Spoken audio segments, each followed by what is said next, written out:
शिव जब पीछे देखता है और सनाया की आंखों में आंसू देख उसकी भी आंखें नम हो जाती है। सनाया उठकर तुरंत अपने कमरे में भागकर चली जाती है। तभी विभा बोलती है, शिव बेटा अभी आपको सनाया के पास जाना चाहिए। ये सुन शिव खुद को मजबूत कर सनाया के कमरे में जाता है तो देखता है सनाया रूम में नहीं है। वह बालकनी में जाता है और वहां पर सनाया को खड़ा पाता है। वह पीछे से बोलता है, सनाया। ये सुन सनाया कुछ नहीं बोलती तभी वह फिर से बोलता है, बेटू मेरी बात सुनो। ये सुन सनाया फिर भी कुछ नहीं बोलती। तभी शिव खुद को एक गहरी सांस लेकर आगे बढ़कर उसके कंधे पर हाथ रख बोलता है, परी। ये सुनते ही सनाया फफक कर रो पड़ती है। उसके रोते ही शिव उसे अपने गले से लगा लेता है और सनाया फूट फूट कर रोने लगती है और रोते हुए ही बोलती है, क्यों भाई क्यों, आखिर मेरी गलती क्या थी?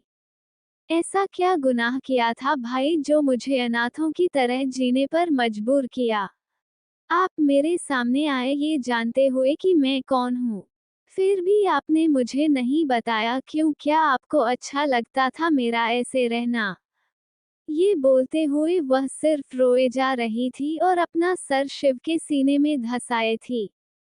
शिव उसे कसकर अपनी बाहों में भींचते हुए उसके बालों को सहलाते हुए बोलती है, इस दिन के लिए कि जो मेरी बहन खुद को इतना संभाल चुकी है उसे मैं ऐसे टूटते नहीं देखना चाहता था।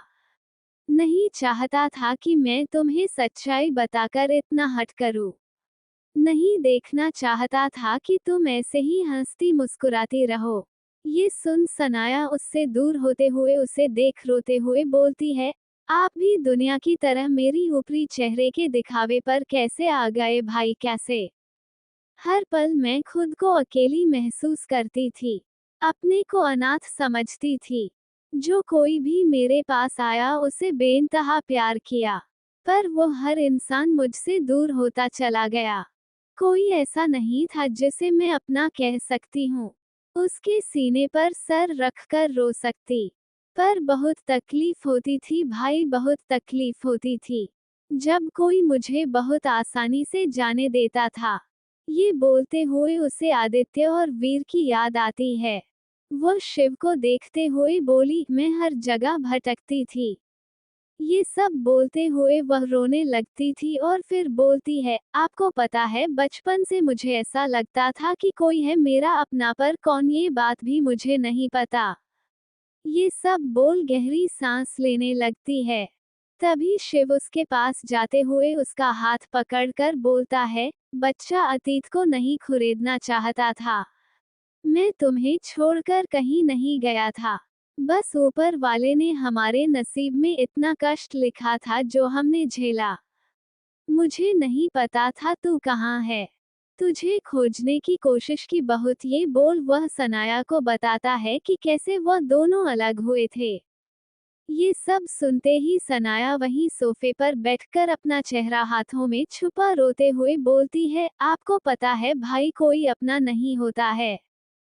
अनाथालय में मुझे 2 वक्त की रोटी तो मिलती थी पर इस खूबसूरती पर हर किसी की नजर रहती थी।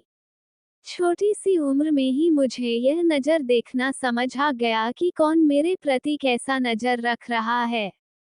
हर किसी ने मेरे साथ गलत करने की कोशिश की।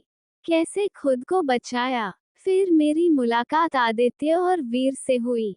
उसके बाद फिर जिंदगी बदल गई, पर फिर मैंने प्यार में धोखा खाया। ये बोलते हुए वह अचानक चुप हो जाती है। तभी शिव बोलता है, कैसा प्यार?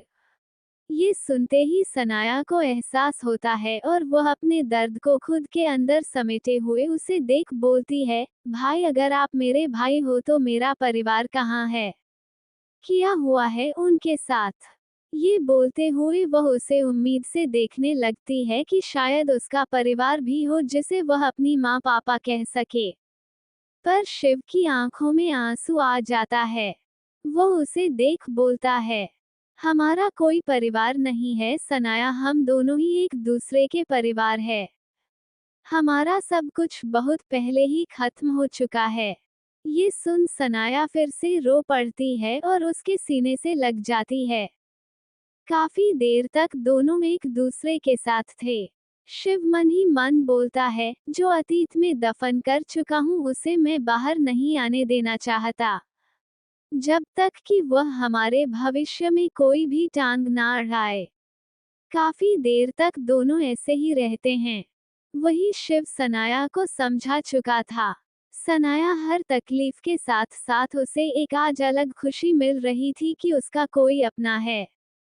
पर शिव अपने उस अतीत के दर्द में खो चुका था, उसे समझ नहीं आ रहा था वह क्या करे। वह सनाया के माथे को चूमते हुए बोलता है, हम चाहते हैं कि आपकी कल ही सगाई हो जाए, आपको इससे कोई आपत्ति तो नहीं है ना? ये सुन सनाया बिना किसी झिझक के में बोलती है, नहीं भाई, मुझे कोई समस्या नहीं है। ये सुन शिव फिर से उसके माथे को चूमते हुए बोलता है, पीयूष बहुत अच्छा लड़का है। ये सुन सनाया हाँ में सिर हिलाती है। कुछ देर बाद शिव पीछे मुड़ता है तो डोर पर ही उसे शिवी और पीयूष वहां खड़े नजर आती है। शिव वहां से पीयूष के कंधे पर हाथ रख चला जाता है। वहीं पीयूष जब अंदर सनाया के पास आता है तो सनाया को उसे देख फिर से आंसू आ जाता है और वह जाकर उसके गले लग जाती है। पीयूष उसे अपने सीने से लगा लेता है और उसे लेकर वहीं सोफे पर बैठ जाता है और वहीं रखे कंबल को खुद में और सनाया में लपेटकर उसे अपने सीने से ही लगाए रहता है, क्योंकि इस समय सनाया को किसी की बहुत जरूरत थी। वही शिव शिवी को एक नजर देख फिर सभी को देख बोलता है, आप सभी आराम करिए, फिर सगाई की तैयारी कल देखेंगे। शिव को इमोशनल देख पृथ्वी उसके कंधे पर हाथ रखते हुए बोला, बेटा आप टेंशन मत लीजिए, हम चलते हैं। हमारा यहाँ से घर ज्यादा दूर नहीं है। नीलिमा जी यहाँ पर रुक जाती है और फिर हम कल मिलते हैं। शिव भी ज्यादा जिद नहीं करता और हाँ में सिर हिला देता है। बाकी आन्या, प्रिया, कीर्ति सभी लोग रुक जाते हैं, क्योंकि अगले दिन सुमैया के साथ मिलकर सभी को उन्हें शॉपिंग करनी थी। वहीं दूसरी तरफ राजवंश बिला में जब आदित्य और वीर घर के अंदर आते हैं तो उन्हें घर कुछ खाली खाली सा दिखता है, क्योंकि रात काफी ज्यादा नहीं हुई थी कि सभी लोग अपने कमरे में जाए। उन्हें हाल में ही दादी दादा मिल जाते हैं। तभी वीर बोलता है, क्या हुआ, अरे घर बड़ा शांत लग रहा है। उसका ये कहते ही दादी बोलती हैं, वह सभी शिव के घर गए हुए हैं। ये सुन आदित्य आंखें छोटी करके बोला, क्यों, वहां ऐसी क्या आफत पड़ गया? दादी, वह सभी वहां पर सरप्राइजली गए हुए थे। पृथ्वी विभा रात को ही लौटने वाले हैं और बच्चे हो सकता है वहीं पर रुके, क्योंकि कल सनाया की सगाई है। ये सुनते ही वीर और आदित्य को जैसे झटका लगता है। वीर कंफर्म करने के लिए बोलता है, क्या कहा अभी आपने? ये सुन दादाजी अपने चश्मा ठीक करते हुए बोले, क्यों, तुम्हारी दोस्त है, तुम्हें नहीं बताया क्या? और वैसे बताएगी भी कैसे? तुम लोगों को उसकी फिक्र ही नहीं है। ये सुनते ही आदित्य घुरते हुए बोला, बात का बतंगड़ मत बनाइए। सभी वहां क्यों गए हैं?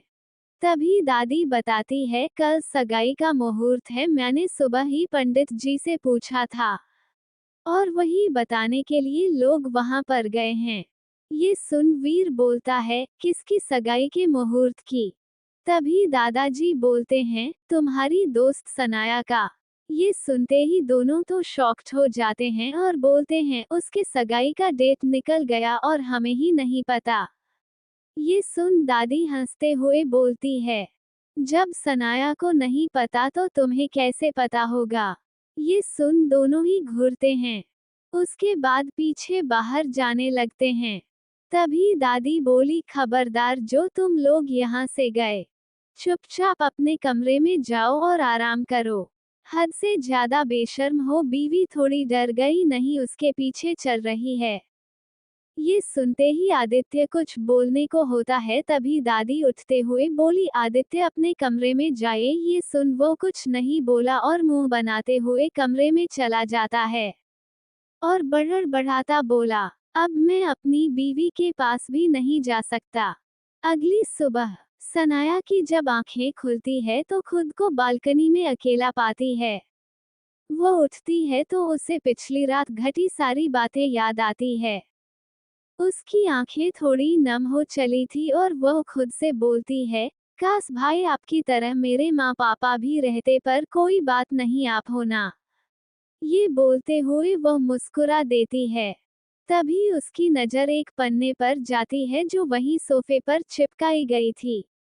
वह ना समझ में उसे उठाकर देखती है तो उस पर लिखा था, सुबह सुबह उठते ही पिछली बातों को मत सोचना। तुम बहुत ज्यादा सोचती हो, और सबसे बड़ी बात, जिंदगी में जो कुछ रहे और जो कुछ मिले उसमें खुशी ढूंढनी चाहिए, और वैसे भी तुम्हारे पास इतना अच्छा प्यार करने वाला लवा है तो काहे को कुछ और सोचना। ये पढ़ते ही सनाया के चेहरे पर मुस्कान आ जाती है। तभी पीयूष आगे लिखता है, और मैं इसलिए जा रहा हूँ क्योंकि भाई दूल्हे की कोई भी इज्जत है, मैं ग्रांट तरीके से आऊंगा। ये लिख एक बड़ी सी स्माइली बना देता है। तभी सनाया को याद आता है कि उसने तो कुछ कपड़े भी नहीं खरीदे। ये सोचते हुए वो वॉशरूम में चली जाती है। जब वो नहाकर बाहर आती है तो देखती है कि सभी उसके चंपू दोस्त हाल में बैठे थे, और वही शिवी और कीर्ति दोनों ही सभी के लिए नाश्ता बना रही थी। वही शिव के साथ मिलकर आन्या और प्रिया सगाई से कुछ डिस्कशन कर रहे थे और एक लिस्ट तैयार कर रहे थे। सनाया को देखते हैं तो सभी उसे बैठने को बोलते हैं। तभी डोर बेल बजती है तो प्रिया जाकर डोर खोलती है तो सामने खड़ी लड़की को देख वो बोलती है, तुम यहाँ क्या कर रही हो? ये सुन सामने परिधि उसे धक्का देते हुए बोलती है, पहली बात कि मुझे यहाँ इनवाइट किया गया है, और यह मेरा होने वाला ससुराल है, बेवकूफ। ये बोल अंदर चली आती है। परिधि की आवाज सुन कीर्ति और शिवी भी आ जाते हैं, और परिधि की बात सुन शिवी जो सैंडविच तैयार कर रही थी वो उसे बुरी तरह से काटने लगती हैं। ये देख कीर्ति को हंसी आ रही थी। तभी आन्या की आवाज लगती है, किट्टू अभी तेरा ब्रेकफास्ट बना कि नहीं? ये सुनते ही कीर्ति बोलती है, हाँ क्यों नहीं आ रही हूँ मोहतरमा। ये बोल शिवी के साथ बाहर आती है। वही शिवी कीर्ति को कुछ आंख दिखाकर इशारा करती है तो कीर्ति अपनी हंसी दबाते हुए शिव की तरफ वो प्लेट देती है जिसमें सैंडविच को बदतर तरह से काटा गया था। ये देख वह बोलता है, ये कैसा सैंडविच है? ये सुनते ही कीर्ति बोलती है, किसी ने इसे ऐसे काटा है जैसे अपना गुस्सा किसी इंसान पर चाकू से कर रहा हो। ये सुन शिव हैरानी से कीर्ति को देखता है तो कीर्ति कुछ इशारा करती है तो शिव समझ जाता है कि कीर्ति का इशारा कहाँ है। वही परिधि शिव जो खा रहा था। तभी उसके पास बैठे हुए बोलती है, शिव क्या आप मुझे नहीं खिलाएंगे? ये बोल शिव जो सैंडविच को बाइट किया था उस बाइट को छीनकर खा जाती है। ये देख शिवी का मन ही मन खून जल रहा था। सभी कुछ देर में ब्रेकफास्ट करते हैं। तभी आन्या और प्रिया दोनों ही बोलते हैं, सनाया चलो हम आज की शॉपिंग करके आते हैं। आखिर लड़की वाले कहीं से कम थोड़ी ना रहते हैं। ये सुन सनाया शिव की तरफ देखती है तो शिव उसे हाँ में सिर हिलाता है। कुछ देर में सभी निकलने लगते हैं। तभी शिव सनाया के पास आता है और उसे एक कार्ड देते हुए बोलता है, ये लो कार्ड, तुम्हें जैसे भी जो भी खरीदना हो तुम अपनी सगाई के लिए खरीद लेना। ये देख सनाया इमोशनल हो जाती है। ऐसा नहीं था कि उसे पैसों की कमी थी, न ही कभी आदित्य वीर ने ये कमी होने दी थी, और वह खुद भी इतना कमाती थी। पर शिव का ये देना उसे एक हक लग रहा था। वह शिव के गले हो जाती है और बोलती है, थैंक यू भाई मेरी जिंदगी में वापस आने के लिए। शिव उसके माथे को चूम लेता है और सनाया, आन्या और प्रिया जाने लगते हैं। तभी शिवी भी बोलती है, मैं भी चल रही हूँ। तभी आन्या कुछ सोचते हुए बोलती है, शिवी तुम यहीं पर रहकर सारी तैयारी करो, हम शॉपिंग करके आते हैं। ये सुनते ही परिधि बोलती हैं, हाँ ठीक है, मैं भी यही रुक जाती हूँ। ये सुन सभी उसे घूरते हैं तो परिधि ना समझी में बोली, क्या? तभी प्रिया परिधि को खींचते हुए लेकर निकल जाती है। शिव और शिवी दोनों ही अकेले रह जाते हैं। नीलिमा जी निम्मी पीयूष के साथ सुबह ही जा चुकी थी, क्योंकि उन्हें भी तैयारी करनी थी। वही शिवी शिव को देखकर वापस मुड़ती है। तभी उसे शिव की आवाज आती है, क्या तुम जेलेस हो रही हो? ये सुन शिवी उसकी तरफ अजीब नजरों से देखते हुए बोली, जेलस और मैं वह भला क्यों? ये सुन शिव बोलता है, ऐसी सैंडविच का तुमने कतरा कतरा किया था, उससे तो यही लगता है कि तुम्हें जलन हो रही है, वह भी परिधि से। ये सुन शिवी भी हाथ बांध हुए उसके सामने खड़ी होती है और उसे देखते हुए बोलती है, शिव राठौर, पहली बात आप किसे बेवकूफ बना रहे हैं? ये जो आप प्यार और लव का जो मेरे सामने खेल खेल रहे हैं, ये मत खेलो आप, क्योंकि मुझे अच्छे से पता है ये सब आप नाटक कर रहे हैं। ये सुन शिव के चेहरे पर स्माइल आ जाती है और बोला, इतना कॉन्फिडेंस कि मैं नाटक कर रहा हूँ? ये सुन शिवी उसकी तरफ आते हुए बोलती है, हाँ आप नाटक कर रहे हो, क्योंकि आप मेरे अलावा कभी किसी के पास नहीं जा सकते। ये सुनते ही शिव उसे कमर से पकड़ अपने पास खींच लेता है और बोलता है, जब इतना ही पता है और इतना ही मेरे प्यार पर भरोसा है तो फिर मेरे पास वापस क्यों नहीं आ जाती? ये सुन शिवी भी हंसते हुए बोलती है, वो तो इम्पॉसिबल है, और काइंड योर इन्फॉर्मेशन, ये प्यार का नाटक करके आप परिधि के साथ गलत कर रहे हैं। परिधि को अपने नाटक में जरूर शामिल कर लिया है, पर आपको पता होना चाहिए कि वह एक लड़की है, और यदि आपकी इस खेल खेल में मेरे जैसे उसे भी आपसे प्यार हो जाएगा ना, तो उसे भी वैसा ही दर्द होगा जैसा मुझे हुआ था। ये बोल अपने दिल पर हाथ रखती है और बोली, और वैसे भी आप तो प्यार के मामले में बहुत अच्छे खिलाड़ी है, अच्छे अच्छे लड़कियों को अपने कंट्रोल में कर लेते हैं। ये बोल उसे ताने मारती है। तभी शिव उसे अपने और पास करते हुए बोलता है, मैंने तुम्हारे साथ प्यार में कोई नाटक नहीं किया था। मेरा प्यार सच्चा था हमेशा से। ये सुन शिवी हंसते हुए बोली, पर उस प्यार की शुरुआत ही एक धोखा था, एक छलावा था, एक फरेब था जो आप अपनी मकसद के लिए कर रहे थे। ये सुन शिव उसके सर से सर लगाकर वैसे ही कमर से पकड़े हुए बोलता है, प्लीज शिवी, उस धोखे, उसे दर्द की कीमत मैं इतने पिछली साल से चुका रहा हूँ। तुम्हारे सामने रहकर भी अपनी गलती पश्चाताप कर रहा हूँ, पर अब बस करो प्लीज, मेरी लाइफ में वापस आ जाओ। इतने साल का समय काफी होता है।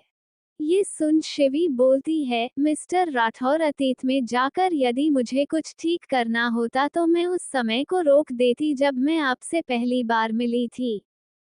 पर यह रियल लाइफ है, ना कि कोई जादुई दुनिया जो मैं ऐसा कर सकती हूँ, पर अब मेरे लिए यह पॉसिबल नहीं है। अब खुद इस आग में जलूंगी और आपको भी इस आग में जलने पर मजबूर करूंगी।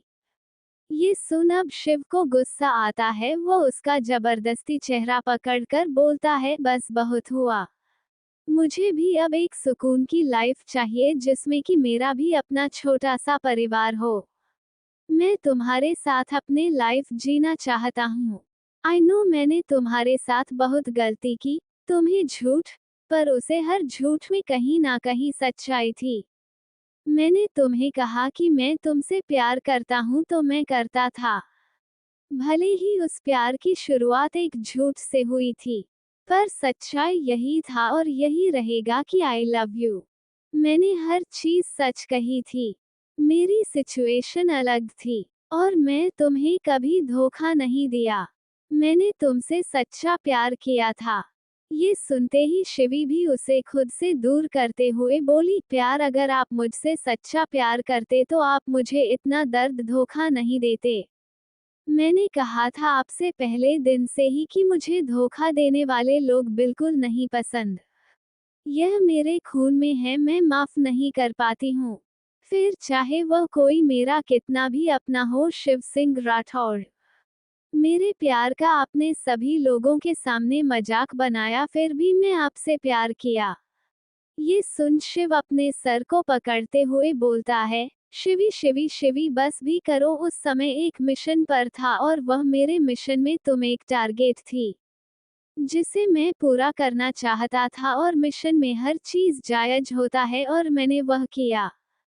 पर जब मुझे खुद एहसास हुआ कि मैं तुम्हारे बिना नहीं रह सकता, तो मैं तुम्हें खुद ये बताने वाला था, यहाँ तक कि मैं अपनी मिशन भी रोक दी थी। पर तुम उससे पहले ही मुझे छोड़कर चली गई। ऐसी दुनिया में, ऐसे लोगों के पास जहां से मैं तुम्हें चाह कर भी वापस नहीं ला पाया। ये बोलते हुए वह अतीत की यादों में खो जाता है। 3 साल पहले फ्लैशबैक। ये बात तब की है जब शिवी कॉलेज में पढ़ती थी। वो अपने क्लास एरिया की तरफ जा रही थी, तभी उसे कुछ लोगों की बातें सुनाई देती है। अरे हमारा नया प्रोफेसर कितना अच्छा है, इतना हैंडसम यार कि मैं क्या ही बताऊं। यार कोई ऐसे हैंडसम बंदे पढ़ाने आएंगे तो कैसे किसी सब्जेक्ट में मन लगेगा। सभी लगभग एक इंसान से ही रिलेटेड बात कर रहे थे, तभी शिवी अपने दोस्त पूर्वी से पूछती है कि कौन आया है जिसकी लोग बातें किए जा रहे हैं। ये सुन पूर्वी भी खुश होते हुए बोलती है, यार क्लास में एक हमारे मैथ टीचर आए हुए हैं यार, क्या पढ़ते हैं गजब के। तू कल नहीं आई थी ना, चल आज तू भी देख लेना। ये बोल उसके साथ क्लास में चली जाती है। शिवी पूर्वी के साथ आगे के ब्रेंच पर बैठी हुई थी। तभी क्लास में एक इंसान इंटर करता है। उस इंसान के अंदर आते ही शिव की नजर उस पर ठहर सी जाती है।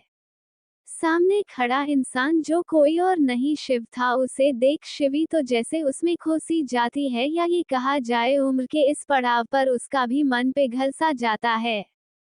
पर खुद को वह कंट्रोल कर अपना से नीचे किए पढ़ने लगती है। वही शिव सब्जेक्ट को काफी अच्छे से पढ़ाता था, और जाकर किसी को कोई चीज नहीं समझ आता तो उस चीज को समझाना। ऐसे ही करते करते समय बीतने लगा।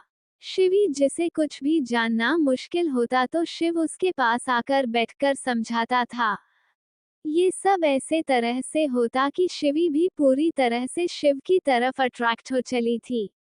दोनों ही करीब होने लगे थे। शिवी भी एक टैलेंटेड लड़की थी, पर फिर भी कोई चीज ना आने के बहाने से वह शिव के केबिन तक जाने लगी और वह उससे सवाल पूछती। शिव भी अंश के बताते बताते वह उसके बेहद करीब होता जा रहा था, और शिवी को ये सब अच्छा लग रहा था। क्लास में जब भी शिव पढ़ाने आता तो शिवी का ध्यान भी पढ़ाई में कम, और वह उसे एकटक देखती रहती, जिसमें शिव ने उसे काफी बार डांट भी दिया था। पर शिवी तो जैसे उसके प्यार में रंगते चली गई थी।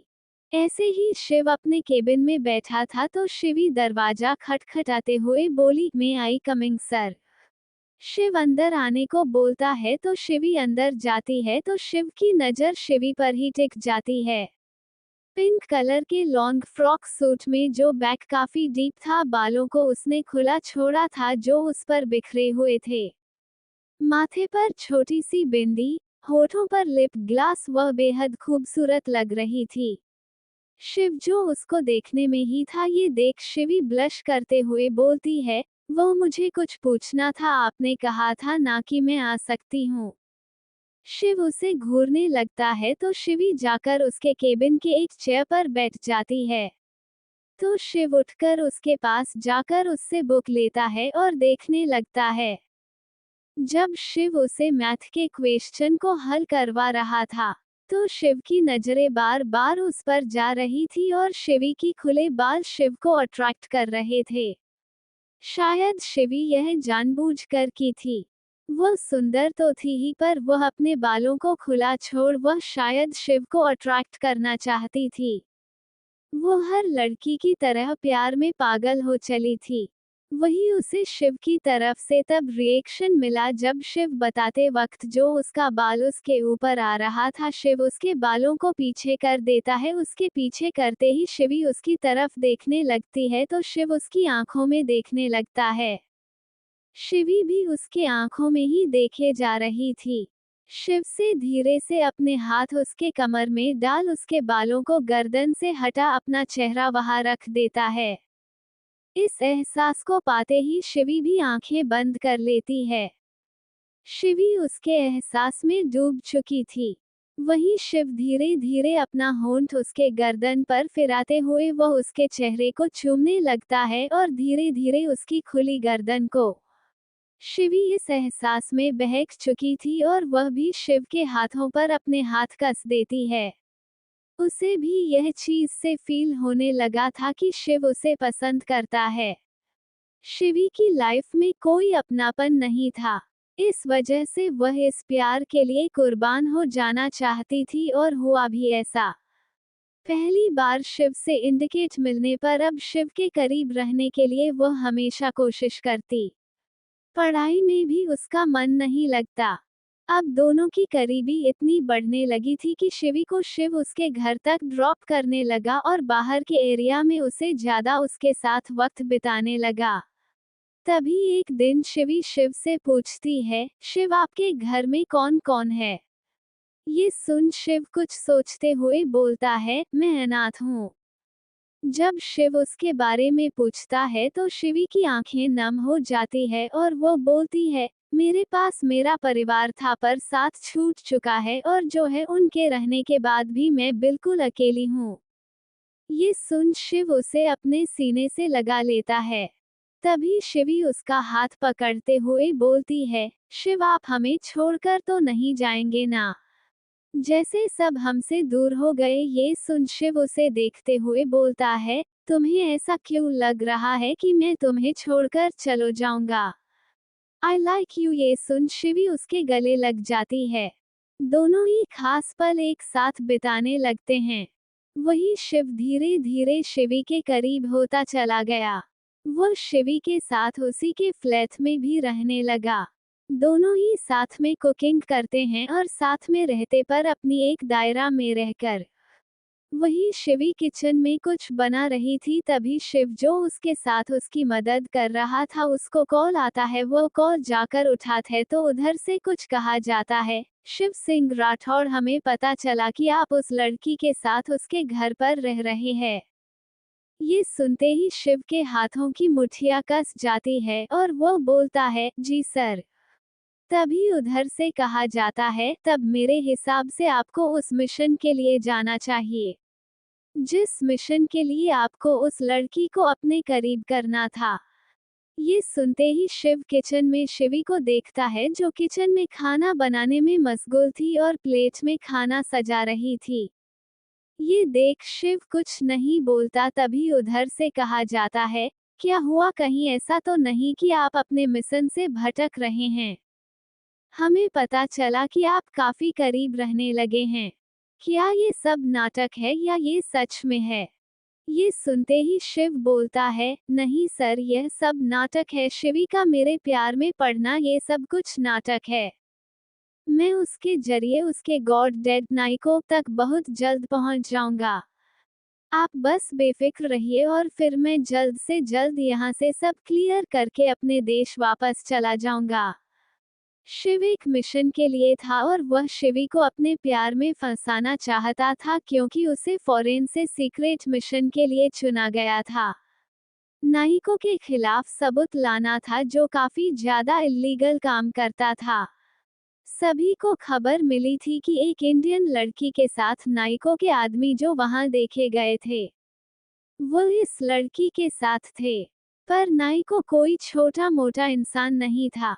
उस तक पहुंचना बहुत बड़ी बात थी इसलिए वह रास्ता शिवी से होकर जाता था। शिवी भी एक इंडियन लड़की थी इसलिए इस सीक्रेट मिशन के लिए इंडियन ऑफिसर शिव को चुना गया था। तो शिव को इससे कोई आपत्ति नहीं थी क्योंकि वह भी देश के करप्ट लोगों और इलीगल काम करने वालों से सख्त नफरत करता था और इसलिए उसने इस मिशन के लिए हामी भरी। कुछ देर बात करने के बाद शिव कॉल कट कर देता है।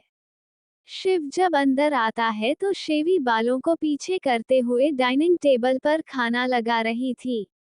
शिव उसे एकटक देखने लगता है। तभी शिवी की नजर ऊपर जाती है तो वो मुस्कुराते हुए बोलती है, शिवी देखिए हमने आपके पसंद का बनाया है। ये कह उसके पास जाती है और उसे गले लगाते हुए उसके गाल पर किस करते हुए बोलती है, चलिए ना, कहाँ सोच में गुम हो गए। शिव कुछ नहीं बोलता और जाकर डायरेक्ट चेयर पर बैठ जाता है और खाना जैसे ही खाने को होता है शिवी जाकर उसके गोद में बैठ जाती है और बोलती है, आज मुझे आपके हाथों से खाना खाना है, प्लीज खिलाइए ना। ये सुनते ही शिव मुस्कुराते हुए उसे खाना खिलाने लगता है और एक टक शिवी का ही चेहरा देखे जा रहा था। खाना खिलाने के बाद शिव उठता है तो शिवी भी उसकी तरफ अपना हाथ आगे बढ़ा देती है तो शिव उसे अपनी गोद में उठाकर रूम में जाता है और उसे बेड पर लेटा देता है। तभी शिवी भी उसे सोने को बोलती है तो शिव बिस्तर पर गिर जाता है तो शिवी उसके सीने से लगते हुए बोलती है, हमने आज बहुत ज्यादा खा लिया, हमें सोना है। वही शिव जो एक गहरी सोच में था वह झुककर शिवी के बालों को सहलाते हुए बोलता है, शिवी तुमसे एक बात पूछूं? ये सुन शिवी उसके ऊपर आते हुए बोली, हाँ बोलिए। तभी शिव बोलता है, मेरा एक दोस्त है, वह एक पुलिस ऑफिसर सीक्रेट इन्वेस्टिगेटर है। ये सुन शिवी बोलती है, हाँ तो। तभी शिव बोलता है, और उसे अपने मिशन पर जाना था, और मिशन कितनी इम्पोर्टेंट होता है तुम्हें तो पता है ना। ये सुन शिवी हाँ में सिर हिलाती है। तभी शिव बोलता है, और उसकी इन्वेस्टिगेटर एक लड़की से होकर जाती है, जिसमें कि एक लड़की से उसे प्यार का नाटक करना था। उसके बाद वो उसके जरिए अपने उन दुश्मनों के पास पहुंचना था। तो ऐसे में क्या मेरा दोस्त उस लड़की के साथ गलत कर रहा है? ये सुन शिवी उसे देखती हैं और कुछ सोचते हुए बोलती है, मिशन के लिए सब कुछ जायज होता है, पर किसी के भावनाओं और किसी के दिल से खेलने की इजाजत कोई नहीं देता। मिशन यदि कंप्लीट करना है तो बहुत तरह से जरिया है, पर किसी को अपने प्यार में पागल कर उसे छोड़ जाना, किसी से शादी कर उसे छोड़ जाना, ये तो गलत है ना। जिस दिन उस लड़की को पता चलेगी उसे कितनी तकलीफ होगी। ये सुनते ही शिव की पकड़ उसके कमर पर कंस जाती है। तभी शिवी उसके गाल पर किस करते हुए बोलती हैं, आप इतना मत सोचो, आप अपने दोस्त से बोलो कि जाकर उस लड़की से अपनी सारी बातें बता दे और उससे माफी मांगे। ये सुन शिव बोला, पर वह ऐसा नहीं कर सकता क्योंकि जिस इंसान तक उसे पहुंचना है उसका जरिया वह लड़की है। ये सुनते ही शिवी थोड़े गुस्से में, तो फिर आपका दोस्त बहुत घटिया इंसान है जो वो उस लड़की के साथ वैसा और उसके दिल के साथ खेल रहा है। उसकी इतनी गुस्से में देख शिव उसे अपने सीने से लगाते हुए बोलता है, तुम्हें नींद आ रही है ना, तुम सो जाओ। ये कह वो उसे अपने सीने से लगाए रहता है। 5 मिनट के बाद ही शिवी सो जाती है। शिव उसका चेहरा देखते हुए बोलता है, कैसे तुम्हें बताऊं कि वह लड़का मैं और वह लड़की तुम हो। उन इंसानों तक पहुंचाने के लिए कोई और रास्ता है ही नहीं। ये सब बोलते हुए वो उसे देखे जा रहा था। उसका चेहरा देख सिर्फ उसके माथे को चूम बोलता है, पर मुझे पता है मुझे क्या करना है।